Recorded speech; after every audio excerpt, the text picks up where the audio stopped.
how engineers do it.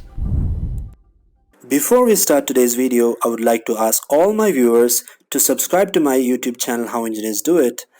So share the video among all of your friends and also hit the bell icon to never miss another update.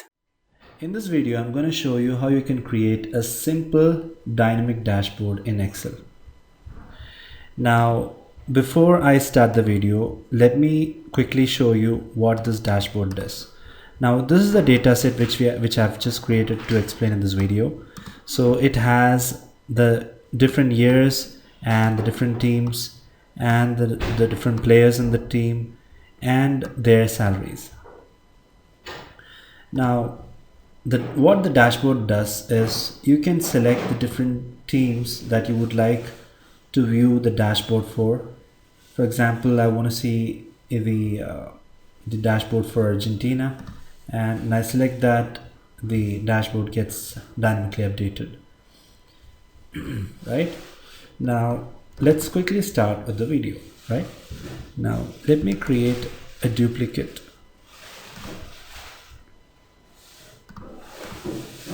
Copy of this, and in the sheet I'm going to delete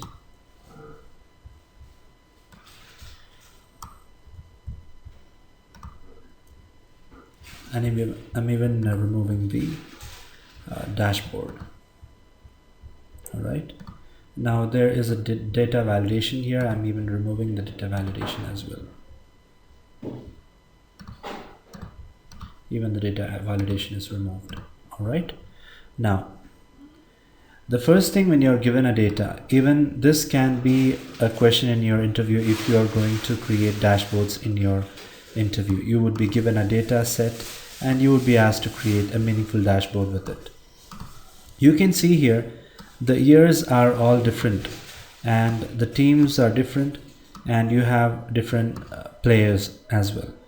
Now, the first task would be to find the unique number of years in this. So to do that, I'm going to create a reference sheet, ref2, and I'm quickly going to take the years and I'm going to put it here,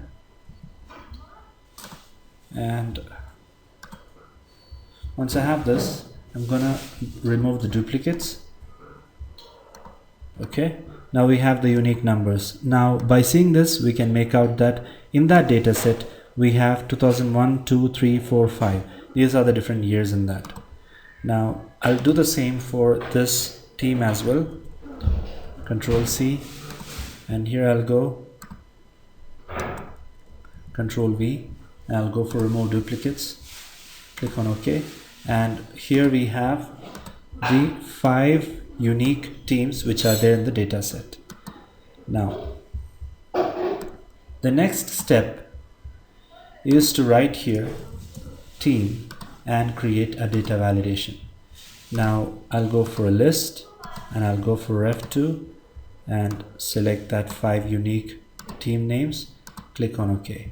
Now we can select any of those teams that we would like to see the data for. Alright, now here let me name this as year, and as we know, we have 2001, 2002 to 2005. That's what is there, which we have understood from this step. Okay, now here we'll add total salary, average salary, and here we'll have number of players. Now we're going to use the Sumifs, countifs, and averageifs in order to create this, in order to populate this table. The first thing to do is equals, now this is total salary, so that's Sumifs. Now you're giving Sumifs, and what's your sum range? You need the total salary, right? So you're just going to select Control Shift down button, and now what's your criteria range? Now your criteria range is, the first criteria would be that you need 2001 from the year section. So I'll select the criteria range in the same way, Ctrl Shift down and comma, and I'm going to select the year that's over here, and then criteria 2, so comma, criteria range 2, that would be the team, Ctrl Shift down, comma, and I'm going to come back and select the I2 cell, right, and close the brackets, and you get the total salary for 2001 for France team, right? Now if I apply this down, it's not going to work because I haven't given any fixed reference. So let me just go to each cell, and I'm going to give a function F4 so that the reference doesn't change. I'm going to give it for basically everything except K3 because I want the K3 to move.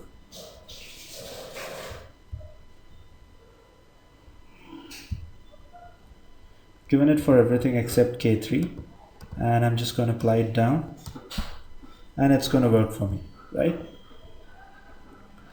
Now in the average salary section, it's pretty much the same thing, except that the only thing is that you have to use average if. Now I'm just going to put average ifs is already there, and now this reference is the same, and the year section, that's also the same, and now L3. Okay, now this reference have moved, right? You can just put it back here, right? Everything else is the same. Now if you didn't want that to happen, you could have just put the $sign here so that that reference wouldn't move, right? That reference don't move, and you can just change this to average.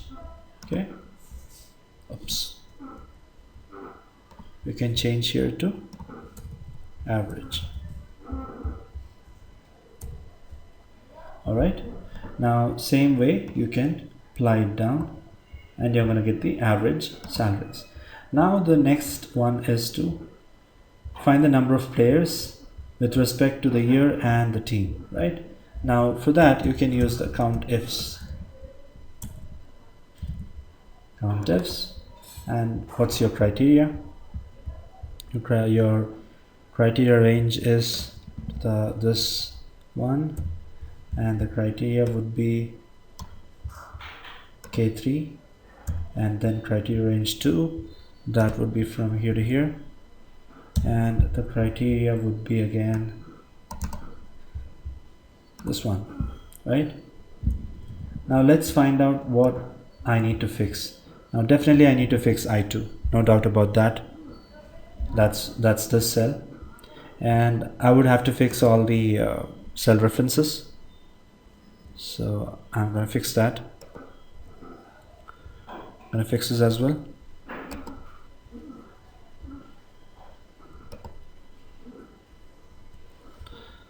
Alright, now what do I do with K3?